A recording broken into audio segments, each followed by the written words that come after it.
বাংলাদেশ লাঠিয়াল বাহিনী 1933 সালে প্রতিষ্ঠিত।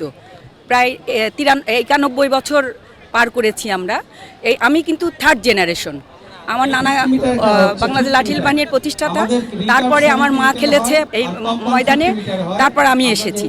এই খেলাটা আসলে বাংলার ঐতিহ্য, এটা খোদ বাংলার ঐতিহ্য। এই লাঠি খেলার মধ্যে আত্মরক্ষা, শরীরচর্চা, বিনোদন এই তিনটে থাকে।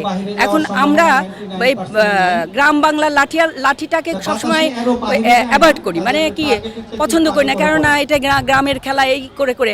কিন্তু আমরা যখন মনে করি যে কুম্ফু, ক্যারাটে এটা যখন খেলতে আসে, আমরা আমাদের ছেলে মেয়েদেরকে দিই।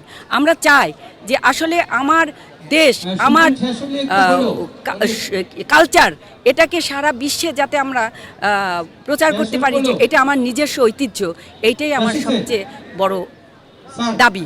আর সেই সাথে আমি খুব ছোটকাল থেকেই, মানে যেহেতু ওই পরিবারে আমাদের জন্ম, আমরা প্রায় 5 বছর বয়স থেকে এ পর্যন্ত, আমার 61 বছর বয়স, আমি এ পর্যন্ত খেলে যাচ্ছি এইভাবেই।